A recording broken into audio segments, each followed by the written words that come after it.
Assalamualaikum warahmatullahi wabarakatuh.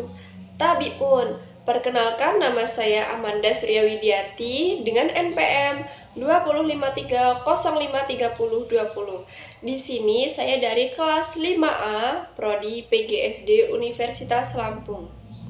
Pada pembelajaran kali ini, saya akan membawakan materi mengenai sifat-sifat cahaya dan keterkaitannya dengan indera penglihatan.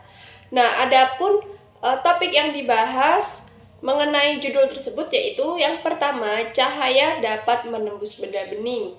Lalu yang kedua ada cahaya dapat merambat lurus. Lalu yang ketiga ada cahaya dapat dipantulkan dan yang keempat ada cahaya dapat dibiaskan.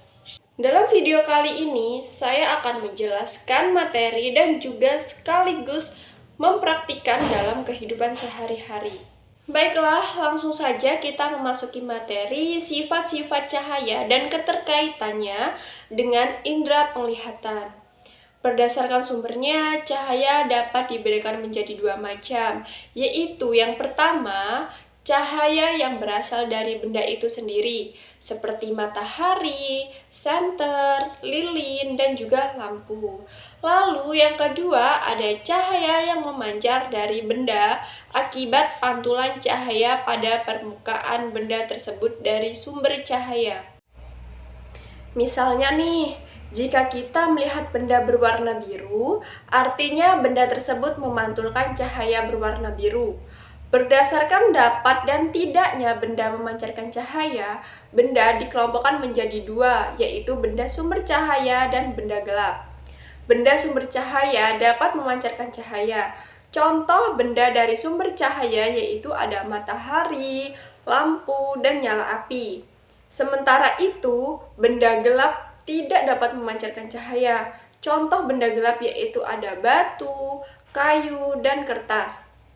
Cahaya memiliki beberapa sifat, yaitu menembus benda bening, dapat dipantulkan, merambat lurus, dan juga dapat dibiaskan.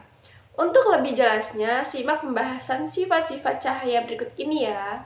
Baiklah, sifat cahaya yang pertama yaitu dapat menembus benda bening. Benda bening adalah benda yang dapat ditembus oleh cahaya. Contoh benda bening antara lain kaca, mika, plastik bening, air jernih, dan juga botol bening. Sifat cahaya yang dapat menembus benda bening memungkinkan cahaya matahari dapat menembus permukaan air yang jernih, sehingga tanaman yang hidup di dasar air dapat tetap tumbuh dengan baik. Baiklah, di sini saya akan mempraktekkan dalam kehidupan sehari-hari mengenai cahaya dapat menembus benda bening.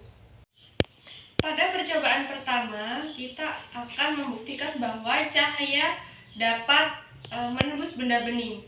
Nah, di sini saya sudah menyediakan sebuah gelas bening dan juga benda gelap. Kita akan membuktikan bahwa cahaya itu dapat menembus benda bening. Baiklah, percobaan pertama kita menggunakan benda bening atau gelas kaca. Baiklah, kita coba berikan sumber cahaya berupa senter. Apakah cahaya dapat menembus benda bening?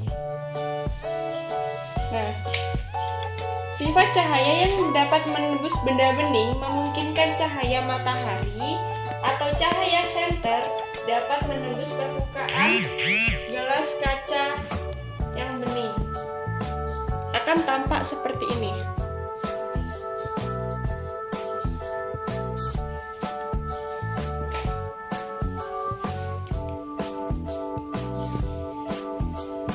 Oke, lalu kita coba memberikan sumber cahaya atau senter pada benda gelap, maka dia tidak akan menembusnya. Yang kedua ada cahaya dapat merambat lurus. Cahaya dapat merambat tanpa memerlukan medium. Sebagai contoh, cahaya matahari dapat sampai ke bumi meskipun melewati ruang antar planet yang merupakan ruang hampa. Sifat cahaya yang merambat lurus dapat kita lihat ketika cahaya matahari yang masuk ke dalam ruangan melewati jendela. Cahaya matahari yang melewati jendela tersebut akan memperlihatkan berkas-berkas cahaya yang merambat lurus ke dalam ruangan. Nah, dalam praktik mengenai cahaya dapat merambat lurus, di sini saya akan menggunakan kardus sebagai alat untuk membuktikan bahwa cahaya dapat merambat lurus. Pada percobaan kedua, yaitu cahaya dapat merambat lurus, yaitu saya akan membuktikannya menggunakan 3 buah kardus yang sudah diberi lubang A, B, dan juga C. Baiklah, kita buktikan bersama-sama. Apabila kardus yang telah kita lubangi, apabila kita berikan senter, apakah cahaya dapat merambat lurus?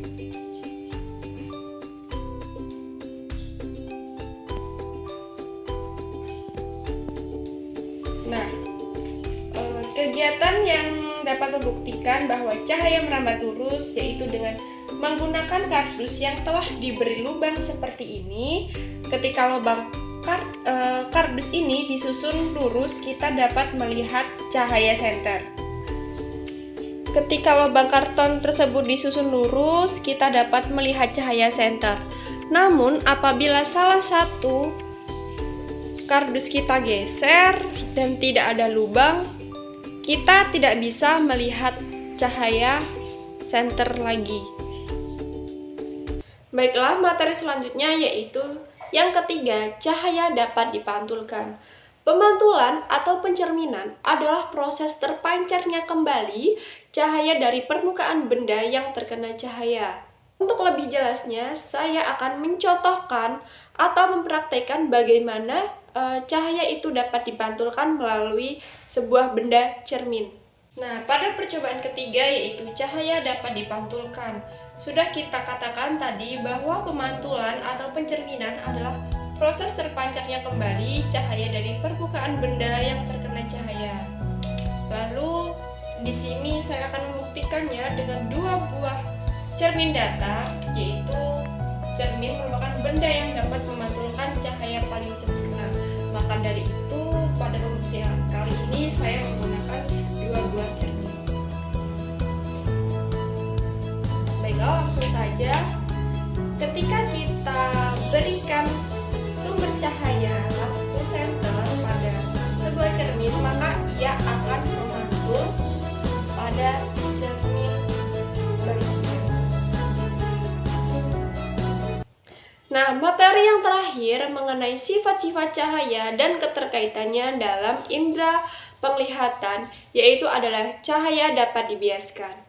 Pembiasan adalah pembelokan arah rambat cahaya saat melewati 2 medium yang berbeda kerapatannya. Pembiasan cahaya dimanfaatkan manusia dalam pembuatan berbagai alat optik.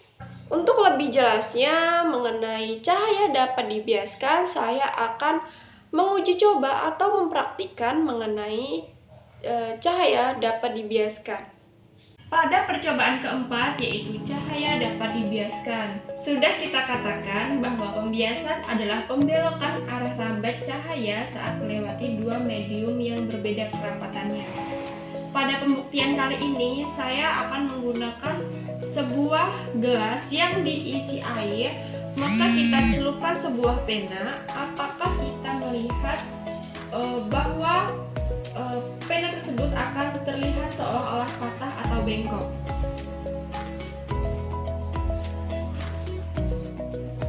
Pena yang dicelupkan sebagian dalam air akan terlihat patah atau bengkok dikarenakan jalannya cahaya dari bagian pensil yang berada di atas permukaan air dan dari bagian yang tercelup dalam air menempuh lintasan yang tidak sama, maka akan tampak seperti ini. Sekian pembelajaran dari saya mengenai sifat-sifat cahaya dan keterkaitannya dengan indera penglihatannya. Semoga materi ini dapat bermanfaat untuk kalian semua dan juga dapat dipelajari dalam kehidupan sehari-hari. Terima kasih karena telah menyimak video kali ini. Saya akhiri. Wassalamualaikum warahmatullahi wabarakatuh.